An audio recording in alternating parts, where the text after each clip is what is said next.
un, una U invertida ahí, como si fuera una herradura, ya. Entonces, ¿qué veo? ¿Veo gas? No veo gas. Entonces, si no veo gas,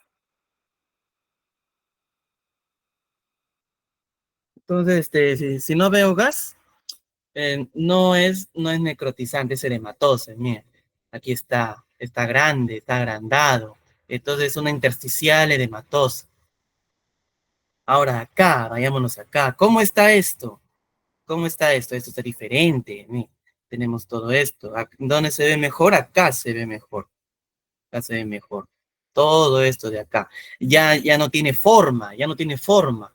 Ya no tiene forma de páncreas. Entonces, si también veo eso, que ya no tiene forma, que incluso acá veo una pequeña membrana, tipo encapsulado, entonces es necrotizante. Este es necrotizante. Acá lo mismo. Acá veo burbujas de gas, chiquititas, burbujas de gas, burbujas de gas, burbujas de gas. Acá veo un poco de necrosis. Esto es peripancreático, esto es peripancreático, alrededor del páncreas. Sí es. Ahora, en severidad tenemos, en severidad, ¿cómo yo clasifico la severidad de una pancreatitis aguda? Según Atlanta, tengo tres. La media o la leve, la moderada y la severa. ¿Y cómo yo lo identifico? Lo identifico con esto de acá, con el fallo de un órgano. ¿Qué quiere decir fallo de un órgano? El órgano deja de funcionar. ¿Y cuál puede ser? Puede ser respiratorio, o sea, puede ser tus pulmones, puede ser tu riñón, puede ser tu corazón, o incluso puede ser la parte del sistema nervioso central. Entonces, si no hay, solamente tiene dolor, tiene sus imágenes sugestivas, además es temprano, entonces es una moderada, una moderada. No, no hay que hacer manejo quirúrgico ahí. En cambio, si vamos acá a lo que es tardía, que después de la primera semana, ya podemos hablar de moderado y severo, pero esto de acá es más que todo para ver en qué fase está. Entonces, la severidad moderada es cuando uno de esos órganos falla, menos de 48 horas, o sea, menos de 2 días. O sea, ¿y cómo yo sé que el órgano falla? El pulmón. ¿Cómo falla? Que no ventila. ¿Y cómo sé que no ventila? Cuando la presión, le sacas un naga, por ejemplo, y tú ves que su presión parcial de oxígeno es baja, 1,95, está hipóxico. Entonces está fallando un órgano, entonces tienes que monitorearlo. Acá tú monitoreas. Si falla el riñón, cuando sube la creatinina mayor a 2, cuando sube mayor a 2, o el boom está más de 200, más de 300, está fallando el riñón, está fallando el riñón. Entonces, ¿cómo yo monitoreo la severidad? Puedo usar una troponina. Ahora, ¿cómo sé que está fallando el corazón? Ahí tú lo tienes en monitor, tú estás ahí, el paciente te dice, no, no puedo respirar, me duele el pecho, y le pones su pulso oxímetro, ¿cómo se llama? Su saturación está bien, pero ves que sus latidos caen, 100, 90, 70, 60, 50, no, esto está fallando el corazón, y así. Así es como uno evalúa lo que es la falla de órgano. Si es menos de 48 horas, es moderado. Ahora, si persiste más de 48 horas, es severo y tiene que entrar a UCI. Tiene que entrar a UCI, no se puede hacer más, y ahí ya se puede ver otra cosa. Acá esto es un poco de las complicaciones. Esto ya son cosas más avanzadas, pero no mucho. Acá, la complicación más común de la intersticial edematosa es el pseudoquiste pancreático, nada más. Ahora, tengo yo puntajes de la severidad. Tengo yo puntajes de la severidad. El Atlanta, el que les he mencionado, es la más usada a nivel internacional. Como ven, generalmente esta es la que usan tanto para lo que es artículo de Estados Unidos, lo que es guías de práctica clínica, generalmente usan la Atlanta.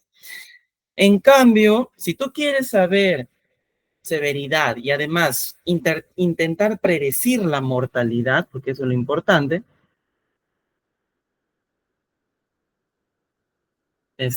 acá, entonces, puedo usar el VISA. ¿Para qué? Para predecir la severidad y el riesgo de mortalidad. VISA.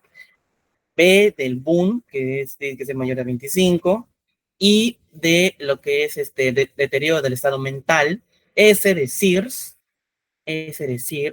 A de edad, age, mayor a 60, y P de pleura, efusión pleural, o sea, del derrame pleural. Todos estos suman un punto. ¿Y cómo se interpreta? Acá lo tenemos. Si es menor a 2 puntos, tiene una baja mortalidad, 0.05%. Si son 2 puntos, tenemos una probabilidad de 2%, 2. Esto es el punto de corte. Generalmente es así. Aña tiene 2, ya tiene 2%. Si es mayor de 2, o sea 3, ya 20. 5 a 20, ya está, 5 a 20. Si es menor de 2 años, entonces igual, manténlo ahí. ¿Y por qué esto es importante? Porque es sencillo para aplicarlo en emergencias. En emergencias, esto de acá lo sacas con examen completo de orina. Esto de acá lo sacas con escala Glasgow. El SIRS, con bioquímica hemática simple, lo sacas. La edad, con la simple anamnesis. Y la efusión, con una radiografía. Todo esto tiene emergencia. Entonces, si nos olvidamos de esto, o si queremos ver la mortalidad, podemos usar el VISA. Ahora, acá hay otro que es el Ransom. El Ransom es más que todo rápida, es eficaz, más que todo porque tenemos dos, lo que es la original que es para alcohólica y la modificada que es para la biliar, o sea, la litiásica. Pero esto de acá se ha hecho un metaanálisis junto con una comparación de la eficacia entre lo que es los criterios de Ransom y los criterios BISAP, y se demostró de que son casi iguales en sensibilidad, pero en especificidad, Ransom es inferior al BISAP. Entonces les pongo acá para que por si acaso les pregunten, digan, no, que cuáles son los criterios, no, te falta uno, para severidad ya puedes ponerle Ransom. Incluso puede ser ya Ransom modificada y Ransom original, ya está. Con eso. ¿Y cuáles son los parámetros acá? Tenemos al ingreso y tenemos durante las primeras 48 horas. Cuando es la alcohólica, generalmente lo usa para la alcohólica, acá tenemos la edad, al ingreso, la edad, los leucocitos mayor a 16.000, glucemia mayor a 200, la LDH mayor a 350 y la AST mayor a 250. Ahora, si tiene 0 o 2 de estos, su mortalidad es baja, menos de 1%. En cambio, si tienes mayor de 6, o sea, si tiene todos, pues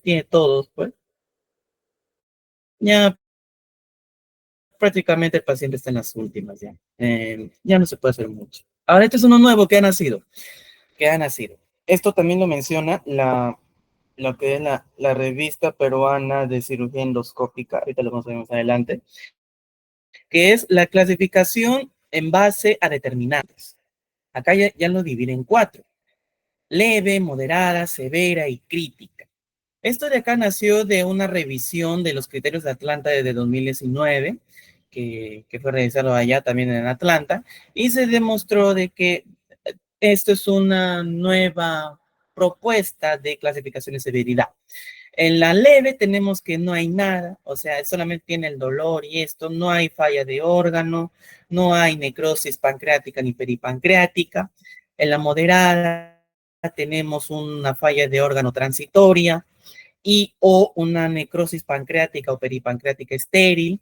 Estéril quiere decir de que no hay bacterias.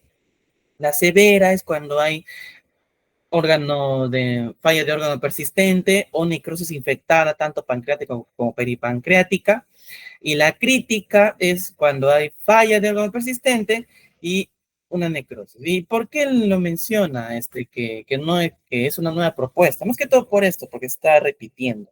Y acaso le pone o sea, o es el uno o es el otro. En cambio, la crítica es cuando tiene la falla de órgano persistente y tiene su necrosis, tiene su necrosis infectada.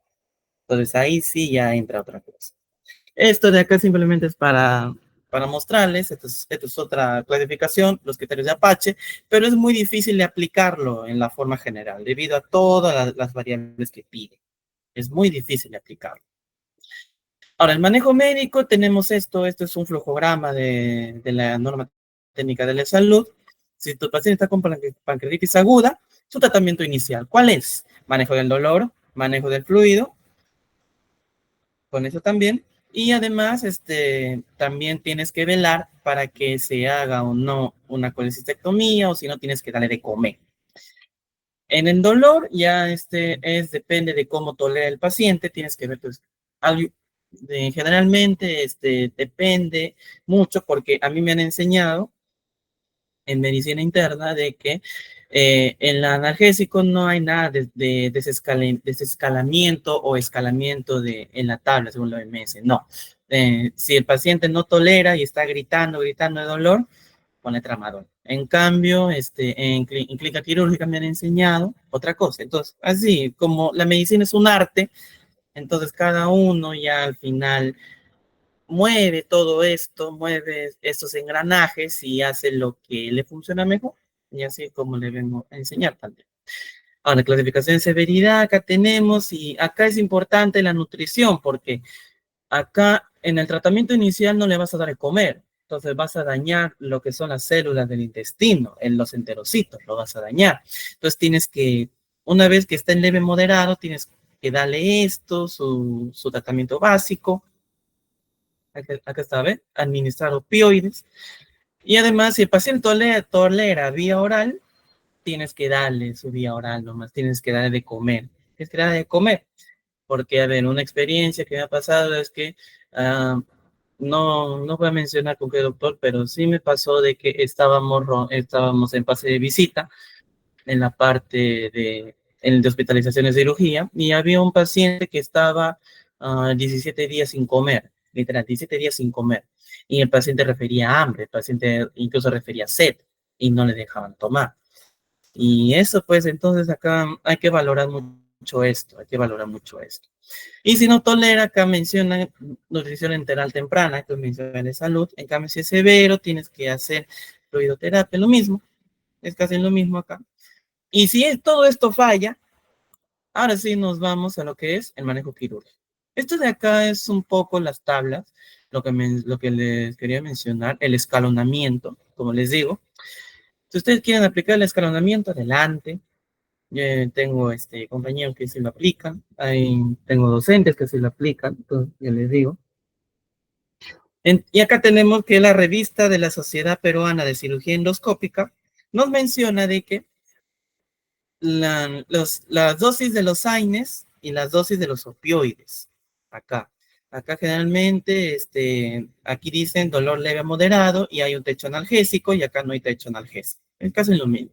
Y acá nos menciona de que la asociación AINES y opioides es común. Generalmente yo he visto que usan ketorolaco con opioides, con tramadol.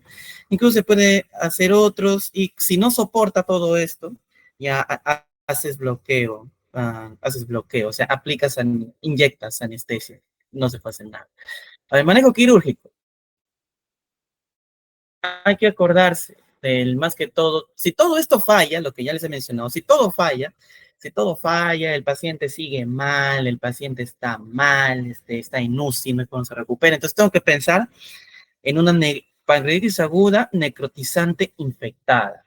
Ojo, necrotizante infectada. ¿Por qué necrotizante? Ya les había dicho, ¿cómo entra el paciente con pancreatitis aguda necrotizante? Es decir, está en piña y te llega eso. El paciente llega séptico, llega sin pulso, incluso puede llegar con fiebre de 40, llega con contracciones sensoriales, o sea, llega mal, llega mal. Entonces, si llega mal, o si no, el paciente no evoluciona favorablemente, entonces tenemos que pensar en una pancreatitis aguda necrotizante infectada, que es una de las indicaciones para el manejo quirúrgico de la pancreatitis aguda. Acá tenemos, miren, esta es una pancreatitis necrotizante infectada. ¿Cómo sé? Porque acá hay gas, acá hay gas. Y todo esto es pancreático y peripancreático. Esto es una necrosis pancreática y peripancreática. Esto de acá es más que todo una necrosis peripancreática. Acá hay otro. ¿Ven? Hay gas adentro. Entonces, si hay gas, hay bacterias y ya, pues, entonces está infectado. También en falla de órgano persistente tienes que entrar a sala. Cuando hay obstrucción intestinal instaurada también, cuando esto se pega, porque esto acá se puede adherir acá a las alas intestinales y ya pues. ¿Qué más? Cuando hay dolor persistente y aún así, o sea, ¿qué quiere decir? Con todo esto que les he mencionado, aún el paciente se queja de dolor, se queja de dolor. ¿Qué más? Si pueden ver acá, no hay una membrana, no hay una membrana. Entonces, ¿cuándo yo puedo actuar? O sea, ¿cuándo yo puedo hacer, por ejemplo, estoy interconsulta de cirugía general? ¿Cuándo yo puedo hacer eso? Cuando acá no veo membrana, aquí dice, walled off, sin pared, sin membrana. ¿Recuerdas unas imágenes anteriores que habíamos visto con pared? Entonces lo mismo. Entonces, si no tiene pared, es uno de los criterios. O si tiene pared, tengo que retrasar hasta que las colecciones ya no tengan pared. Lastimosamente es así. O también una pancreatitis crónica con estenosis duodenal, tumor pancreático, obstrucción del conducto de Windsor, el conducto de Windsor. Acuérdense que es el conducto pancreático. O si no, el ducto pancreático es pequeño. O sea, en estos casos, sí o sí entramos.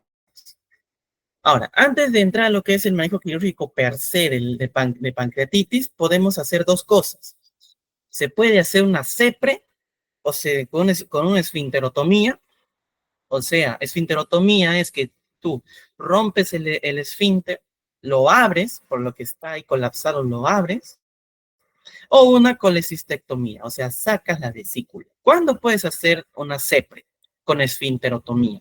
En una pancreatitis aguda de etiología litiásica biliar sumado a una colangitis. La colangitis es una inflamación, es una infección con su consiguiente inflamación de las vías biliares. Entonces, si hay esto, el paciente es candidato para CEPRE. Acá tenemos un poco cómo entra, acá entra el duodenoscopio y se quita el lito. Ahora, podemos hacer una colecistectomía cuando tengo una pancreatitis aguda moderada de etiología biliar. Moderada, moderada. Si les ponen severa, no, moderada, es claro. Ahora, la colecistectomía tengo dos, temprana, o sea, menor a 6 semanas, y tardía, mayor a 6 semanas. En una revisión sistemática de donde he sacado esto mismo, menciona de que no hay diferencia de eficacia si es temprano o tardía. Es más que todo a criterio del cirujano. Ahora, ¿cuáles son las técnicas? Tenemos el drenaje. Drenaje transluminal endoscópico, en palabras simples. Drenaje a través del estómago de forma endoscópica. O sea, tú no entras de forma abierta en el abdomen, sino por el endoscopio. Por ahí haces esto. ¿Qué más? Necrosectomía endoscópica. Este mismo endoscopio, simplemente que en vez de hacer drenaje, quitas las partes necróticas, las quitas, las quitas, las quitas. Ahora, drenaje, drenaje con catéter percutáneo. Esto de acá generalmente se hace cuando, así, a ver, a per se, lo haces cuando esto de acá no está detrás del estómago, porque si recordamos anatomía, el páncreas está posterior al estómago. Entonces, si no está posterior al estómago y está mucho más grande, entonces podemos hacer un drenaje con catéter percutáneo. Una operación abierta, una necrosectomía abierta, una laparoscopía, generalmente cuando el paciente está mal, o sea, cuando todo falla, le hace la parotomía. Generalmente es así. Y las cirugías mínimamente invasivas, que son dos, la videoasistida y la que tiene mínimo acceso a retroperitoneo, se basa más que todo con necrosis infectada, más que todo. Ahora, sus indicaciones, así, este cuadrito lo resume muy bien todo lo que vamos a ver. El drenaje transluminal endoscópico es más que todo el primer paso y el estandarizado para tratamiento endoscópico de pancreatitis aguda necrotizante infectada. Ahora, cuando yo hago una necrosectomía endoscópica, cuando esto de acá falla, cuando esto falla, ¿por qué? Yo hago esto, su clínica falla, entonces, ¿qué hago? No puedo repetirlo. Entonces, hago esto, necrosectomía. Cuando hago un drenaje percutáneo, cuando el absceso es tan grande o no está atrás o no está posterior al estómago. Esto de acá ya le mencioné, cuando el paciente está mal, y esto de acá cuando es necrosis infectada. Ya tenemos el drenaje, sus diferencias. El drenaje percutáneo es usado cuando la colección necrótica está localizada, pero este de acá localizada es cuando hay colecciones de difícil acceso. En cambio, la endoscópica transluminal es el primer paso del tratamiento endoscópico y su punto es comunicar la cavidad gástrica con la cavidad necrótica. Y es el primer paso estandarizado. Acá en el percutáneo, como vemos, el DREN puede ser usado como guía para una potencial necrosectomía. Acá tenemos sus imágenes. Como ven, en el drenaje endoscópico transluminal, no abro el abdomen, simplemente entro por endoscopio, abro la pared posterior del estómago, lo comunico con la pared anterior de la colección necrótica y empieza a drenar. ¿Y por qué el estómago? Porque se ha comprobado de que es el único, o sea, es el único tejido que puede soportar las enzimas que está secretando el páncreas. Y además todo esto, y todo se va. Y el drenaje percutáneo es a través de la piel, acá sí entras y ven, es grande, pero está localizado. Y de difícil acceso, ¿por qué? Porque por más, esto es el estómago, porque por más que tú hagas, por ejemplo, haces la transluminal y se hace todo esto hasta acá, te va a quedar esto. Entonces, para que no te quede esto, le haces un drenaje percutáneo. Ahora, la necrosectomía es el tratamiento primario. Si le preguntan, tratamiento primario si hay una pancreatitis necrotizante infectada, necrosectomía transluminal endoscópica. ¿Qué quiere decir? Que en vez de hacer drenaje con este mismo endoscopio, vas quitando, debrida. O sea, como si estarías limpiando una herida, Acá está. Ahora, ¿cuándo es indicada? Cuando la clínica falla 72 horas después del drenaje, y además puede repetirse, esto es lo bueno, que puede repetirse, pero generalmente aumenta el riesgo de complicaciones. ¿Por qué? Pongamos, este, este foco necrótico grande, ya, este foco necrótico grande. Entras una vez y no lo hace, y no se logra limpiar del todo. Entras una segunda vez, entonces está más chiquito. Entonces ponte que pinchas una arteria. Entonces tienes riesgo de sangrado. Tienes riesgo de sangrado, tienes riesgo de lo que es infección, de que se propague la infección. O sea, mientras más lo repitas, más aumentan las complicaciones, el riesgo de complicaciones. Ahora, en las técnicas mínimamente invasivas, tenemos el VART y el MART. El VART es en inglés Video Assistance Retroperitoneal Dissection o debridation. Entonces, ¿qué quiere decir? Necrosectomía retroperitoneal video asistida. ¿Qué quiere decir? Que acá, acá, acá, en esto, cuando tienes el catéter, haces un foramen, o sea, metes un stent, lo dilatas, lo dilatas a unos 18 French, lo dilatas, y entonces metes una cámara y metes el forceps, y ahí está el catéter, ¿ven? Acá está la cámara, acá está el forceps, por eso es video asistida. En cambio, la MARP es es el Minimal Access Retroperitoneal Necrosectomy. Entonces, necrosectomía pancreática mínimamente retroperitoneal. Esto de casi se repite tantas veces como sea necesario. No encontré un diagrama, pero sí encontré esto que es lo más ejemplificador que podemos tener acerca del MARP. ¿Y esto por qué? Porque generalmente para realizar el MARP y el BARP se necesita mucha afinidad por parte del cirujano. Y no solamente del cirujano, sino también del equipo. Acá podemos ver, vean, el paciente está prácticamente aislado completamente. Y esto de acá es para evitar que todo este foco esté en contacto con el exterior y que el exterior esté en contacto con el interior, porque lo que queremos es sanar esto, no empeorar. Entonces, acá tenemos, ¿ve? Mínimamente, solamente entras con un catéter, aquí entras con esto y ya está. Y esto no más es, nada más. No, eso no más es. Acá tenemos una imagen a través del endoscopio.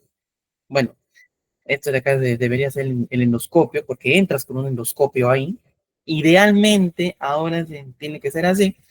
Entonces acá tenemos esto. Y igual esto de acá, lo anterior, tiene que ser con el cirujano, tiene que tener una alta expertise en esto. Ahora, si todo lo demás falla, lo abres, le abres al paciente, el famoso, ya, toca abrirlo, la parotomía, necrosectomía abierta, ya está. Ahora, ¿qué haces acá? Acá tenemos un esquema, acá tenemos una visualización. Esto de acá es ya en caso de este es un paciente muy obeso. Y acá al fondo está el foco necrótico, ¿ves? Al fondo está el foco necrótico. Entonces, para que se haya dado esto, se tiene que dar varias condiciones.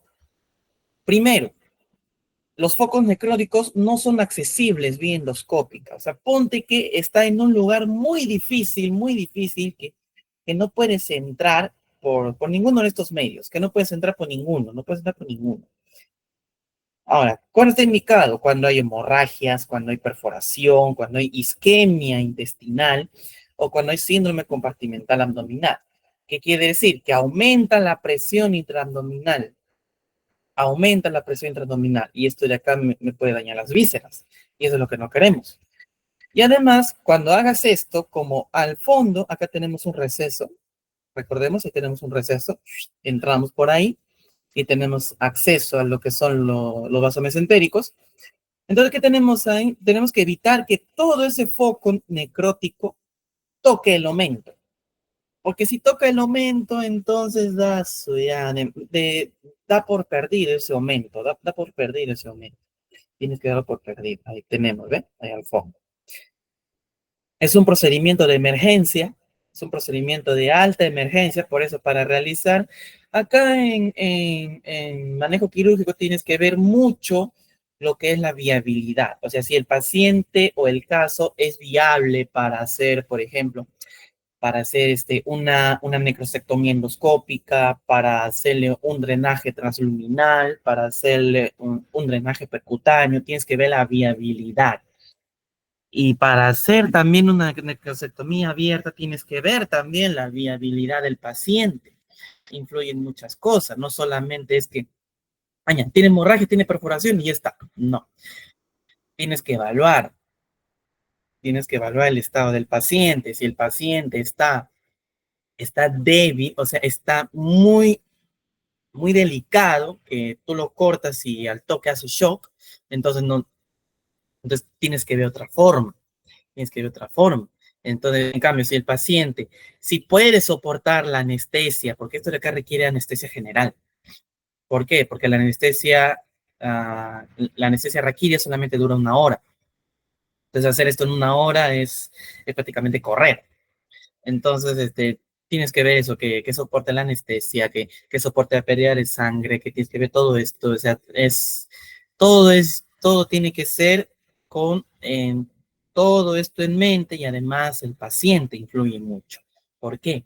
Porque no vemos casos, vemos pacientes. Eso siempre tienen que tener en cuenta. Acá un pequeño resumen, esto acá es un pequeño resumen del Sevier, de todo lo que tenemos acá. En la pancreatitis, lo que es aguda, tengo que dar el manejo, tengo que darle dieta, tengo que darle tratamiento farmacológico, lo que es AINES, no, lo que es analgésicos, y tengo que darle lo que son coloides, no, tengo que darle cristaloides, perdón, tengo que darle cristaloides, lactato de Ringer, si es ideal, si es que tenemos, si no, solución salina. Obviamente no a chorro, porque eso también ya está desfasado. Entonces vemos acá, si con esto hay colecciones persistentes, entonces está indicada una intervención. Tengo que ver si es encapsulado o no encapsulado, lo que se había mencionado. Si no es encapsulado, me vengo acá. Me vengo acá. Esto de acá. El WON es el foco necrótico, si es perigástrico o duodenal. Si no está tan profundamente extendido, puedo hacer una necrosectomía endoscópica o un drenaje endoscópico transluminal. ¿Por qué? Porque está ahí nomás detrás del estómago. Entonces lo abro por ahí. Si es chiquito, le hago un drenaje, o si es un poco más grande, hago una necrosectomía. Ahora, si está profundamente extendido, ahí sí tengo que ver otras cosas, tengo que ver otras cosas. Puedo hacer un mínimamente invasivo, puedo iniciar, puede ser un drenaje, porque al final él está localizado, ahí, puede ser un drenaje, puede ser percutáneo o puede ser transluminal, así. O si no, si está muy distante del estómago, si está muy distante, estos son pautas, son recomendaciones. Si está muy distante del estómago y duodeno, le haces una mínima invasiva, o si ves que el paciente, a pesar de esto, sigue mal, lo abres, entras a lo que es la laparotomía. Y esto es resumido, todo lo que les he dicho. Siempre tienen que seguir el step of approach, que se basa en las 3D: demorar, drenar y debridar. Demorar, ¿por qué? Porque la colección pancreática, si tiene su pared, si tiene su pared, tienes que hacer que ya no, que tienes que esperar a que ya no tenga su pared. Acá está mal. No es encapsulamiento completo, sino es localización. ¿Por qué? Porque al inicio de estas colecciones son líquidas. Entonces, al ser líquido puede ser muy denso y necesitas un stent más grande, un stent más ancho. Es muy hiperosmolar. Entonces, hay que esperar que solidifique, así baja la densidad y entonces ya podemos entrar. Drenar. Una vez que se demora, se drena. Siempre se drena primero. Usar drenaje percutáneo o endoscópico transgástrico para mitigar la sepsis. Y el paciente se recupera. El paciente se recupera totalmente. Se recupera. Se recupera. ¿Ve? Estamos subiendo. Ahí está. Estamos subiendo. Demorar, drenar. Estamos en drenar. Y si esto no funciona, debridar. Subimos. Debilidad, cuando hay decaimiento clínico, lo que se había dicho, el paciente evoluciona mal, el paciente se encuentra séptico, se encuentra hipotenso, se encuentra con frecuencia respiratoria baja, todo mal, entonces el paciente está en UCI, lo que no estaba hace 2 días, ahora tiene que requerir a UCI, entonces ahí debridas y haces estos dos. Haces un step-up approach endoscópico, o sea, lo mismo, pero con técnicas endoscópicas o con técnicas quirúrgicas. Y si aún así todo esto falla, haces una necrosectomía abierta. Eso sería todo con respecto a este tema. Muchísimas gracias por haberme prestado atención. Y muchas gracias. Si tienen alguna duda, alguna pregunta, puede tener. Agradecemos a Marcelo por su ponencia. Ahora damos pase a un espacio de preguntas y comentarios por parte de los participantes. Tendremos aproximadamente 10 minutos para resolver sus dudas, así que pueden escribirlas en el chat o levantar la mano para intervenir.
Hay una pregunta en el chat de Catherine Miriam Pérez Tolentino que dice, ¿cuál es el gold estándar para diagnóstico de pancreatitis aguda y por qué?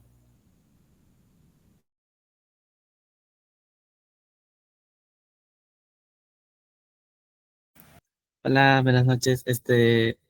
¿Gold estándar te refieres a lo que es los signos y síntomas o lo que es netamente laboratorial?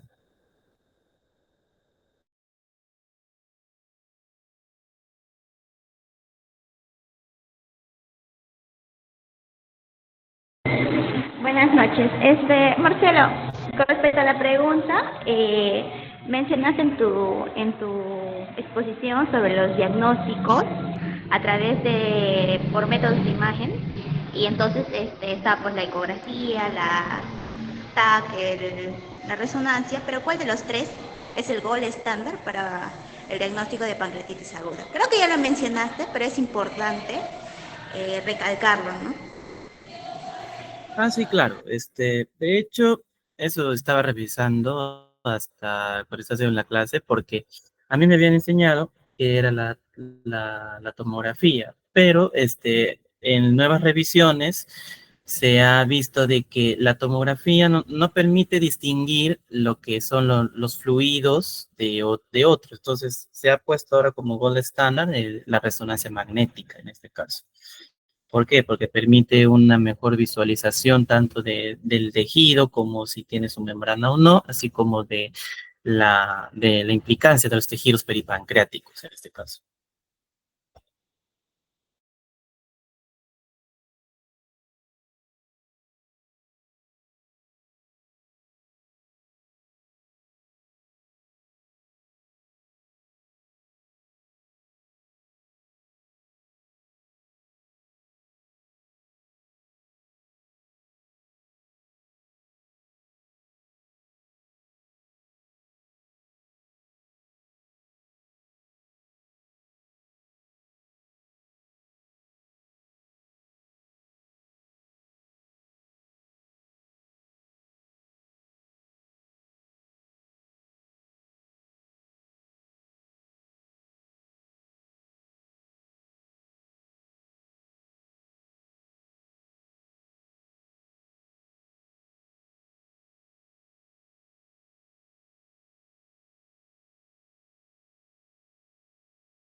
Muchas gracias por su aporte de la compañera.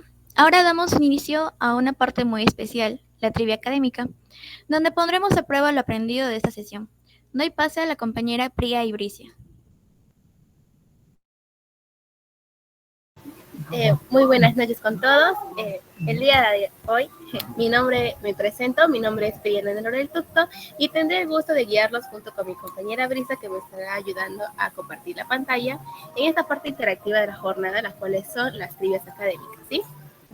Mi compañera Brisa pasará a presentar lo que es el Kahoot, que es la plataforma que vamos a usar el día de hoy para las trivias, donde tendrán que responder una serie de 10 preguntas relacionadas al tema del día de hoy, ¿sí?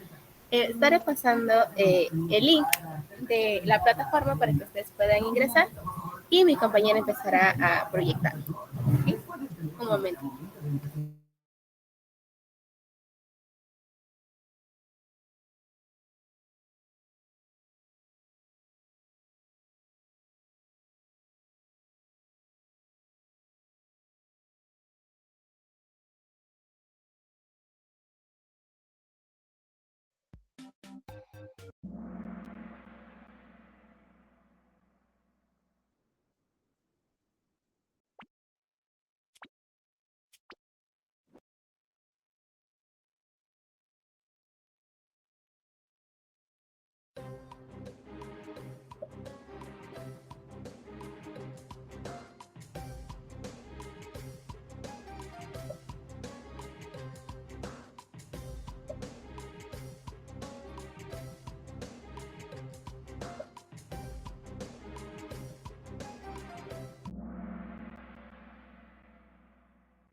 Bueno chicos, excelente participación y todo. Felicitamos a nuestros ganadores del día de hoy, quienes demostraron estar muy atentos a la exposición, al igual que todos. Gracias a todos por su entusiasmo y recuerden que cada sesión será una nueva oportunidad para seguir aprendiendo y participando. Muchas gracias a todos y felicidades a nuestros ganadores. Llegamos al final de esta segunda sesión de Ñañito Mayor. En nombre de SPA, agradecemos profundamente a nuestro expositor Marcelo Avalón Moreno Montoya por compartir su tiempo y conocimientos y a todos ustedes por su participación. Los esperamos para la próxima sesión que se estará publicando en nuestras redes sociales. Muchas gracias y que tengan una excelente noche.